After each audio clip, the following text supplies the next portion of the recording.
अब हुआ ये है कि हमारी जो सुरक्षा व्यवस्था है पूरी, दिल्ली पुलिस और बाकी के हमारे सुरक्षा बल, वो सब गणतंत्र दिवस की तैयारियों में व्यस्त थे। सबकी ड्यूटियां वहां लगी हुई थी और जरा सी सुरक्षा में चूक हुई और ये ब्लास्ट यहां हो गया। और हमारे जो जवान हैं इस समय दो फ्रंट पर लड़ रहे हैं।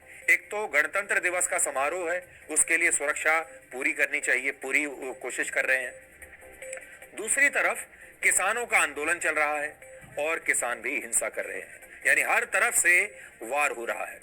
यहां से जहां ये जगह ब्लास्ट हुई, वहां से राष्ट्रपति भवन की दूरी सिर्फ 2 किलोमीटर है और प्रधानमंत्री का निवास इस दूतावास से करीब 2.5 किलोमीटर दूर है। और ये पूरा इलाका वीआईपी नहीं, वीवीआईपी जोन है, जहां पर सुरक्षा के सबसे कड़े इंतजाम होते हैं। इस समय दिल्ली पुलिस के साथ कई और केंद्रीय जांच एजेंसियां भी इस धमाके की जांच कर रही हैं और गृह मंत्री अमित शाह ने दिल्ली पुलिस और खुफिया एजेंसियों से इस घटना की पूरी जानकारी ली है। और विदेश मंत्री एस जयशंकर ने भी इस घटना के बाद इजराइल के राजदूत से बात की है और उन्हें सुरक्षा का पूरा भरोसा दिया है। पिछले कुछ समय से दिल्ली पुलिस गणतंत्र दिवस की सुरक्षा और किसान आंदोलन की तैयारियों में व्यस्त थी। जैसा हम आपको पहले भी बता रहे थे, 26 जनवरी को दिल्ली पुलिस, आप ऐसे समझ लीजिए, हमारा पूरा सुरक्षा तंत्र 2 भागों में बट गया। एक भाग वो जहां पर उन्होंने ये सुनिश्चित करना था कि गणतंत्र दिवस समारोह की जो तैयारियां हैं वहां पर सुरक्षा की पूरी व्यवस्था रहे, क्योंकि पहले से धमकियां मिल रही थी कि खालिस्तानी वहां पर घुस सकते हैं, विघ्न डाल सकते हैं, खालिस्तानी वहां पर तिरंगा लहराने की कोशिश करेंगे।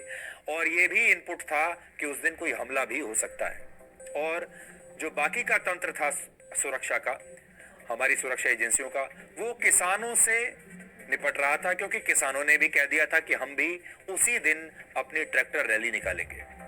और आतंकवादियों ने इसी मौके का पूरा फायदा उठा लिया।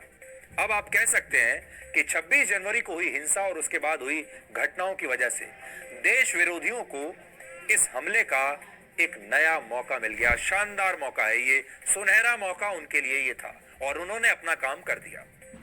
इससे पहले वर्ष 2012 में भी इजराइल के ही एक डिप्लोमेट की कार पर बम लगाकर हमला किया था और उस समय इस हमले का आरोप ईरान पर लगा था, ईरान के नागरिकों पर लगा था और इसके लिए एक भारतीय पत्रकार ने उनकी मदद की थी।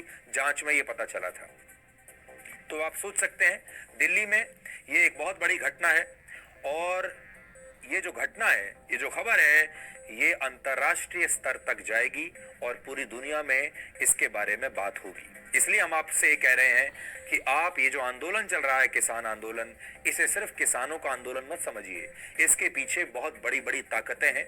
इस आंदोलन के पीछे न सिर्फ हमारे देश के विपक्षी नेता हैं, इस आंदोलन के पीछे दुनिया की भी कई ताकतें हैं जो भारत को तोड़ना चाहती हैं, जो भारत को कमजोर करना चाहती हैं। और अब वो सारी ताकतें, चाहे वो कश्मीर में सक्रिय हों, चाहे वो पाकिस्तान में सक्रिय हों, चाहे चीन में सक्रिय हों, कहीं और सक्रिय हों, चाहे वो खालिस्तानी हों, सब एक साथ आ रहे हैं कि इस समय कैसे भारत की पीठ पर छुरा घोंपना है। अंग्रेजी की एक बड़ी मशहूर कहावत है, आपने सुनी होगी, लव इज ब्लाइंड, यानी प्यार अंधा होता है। लेकिन आज हम आपसे कहना चाहते हैं कि पॉलिटिक्स इज ऑल्सो ब्लाइंड, यानी राजनीति भी अंधी होती है और राजनीति में जो लोग लिप्त होते हैं कई बार उन्हें भी कुछ दिखाई नहीं देता। क्योंकि 26 जनवरी को दिल्ली में हुई हिंसा के बाद किसानों का जो आंदोलन पूरे देश के सामने एक्सपोज हो गया था, तब ऐसा लग रहा था कि अब इन किसानों को समर्थन मिलना देश में मुश्किल हो जाएगा। देश की जनता भी इनके खिलाफ हो गई थी और अब ये आंदोलन कमजोर हो जाएगा और खत्म हो जाएगा। उस दिन बैठकर हम ये सोच रहे थे कि अब देखते हैं कि वो सारे विपक्षी नेता जो अब तक इन किसानों के साथ खड़े थे, अब वो इनका समर्थन किस मुंह से करेंगे, किस जुबान से इनका समर्थन करेंगे, हम ये सोच रहे थे। लेकिन हम हैरान हो गए कि उस आंदोलन को समर्थन देने के लिए हमारे देश के बड़े बड़े नेताओं ने एक बार फिर एक से एक बहाने ढूंढ लिए हैं और एक से एक तर्क ढूंढ लिए हैं और इस बात को भी साबित कर दिया है कि भारत में नेता सत्ता के लालच में, सरकार का विरोध करने के नाम पर अंधे हो जाते हैं और इसके लिए वो कुछ भी कर सकते हैं। वो देश के टुकड़े टुकड़े कर सकते हैं, देश को तोड़ सकते हैं, देश के दुश्मनों से हाथ मिला सकते हैं, क्योंकि उन्हें सिर्फ एक बात नजर आ रही है कि हमें बस मोदी को कमजोर करना है और इसके लिए हम किसी से भी हाथ मिलाने के लिए तैयार हैं। और उन्हें हर किसी चीज ने अपना हित, हर किसी चीज में अपना ही हित उन्हें नजर आता है, लेकिन देश का गौरव उन्हें दिखाई नहीं देता। गणतंत्र दिवस के बाद हर किसी के मन में यही सवाल था कि किसान आंदोलन का समर्थन कर रहे नेता अब किस मुंह से हिंसा करने वालों का पक्ष लेंगे। हम भी यही सोचते थे कि अब देखते हैं क्या तर्क देंगे ये लोग। किसान नेता किस आधार पर अपने आंदोलन को सही ठहराएंगे, हम भी बड़े उत्सुक थे ये जानने के लिए। और लाल किले पर एक खास धर्म का झंडा फहराने वाले लोग इस देश को धर्म निरपेक्षता पर क्या जवाब देंगे। हिंसा के बाद हमारे मन में भी यही सवाल थे, लेकिन अब हमें लगता है कि इन सवालों के जवाब हमें कभी नहीं मिलेंगे, आपको भी कभी नहीं मिलेंगे। ये सवाल आपको जरूर परेशान कर सकते हैं, हमें परेशान कर सकते हैं, लेकिन नेताओं को इनसे कोई परेशानी नहीं, क्योंकि एक बार फिर देश में नए सिरे से राजनीति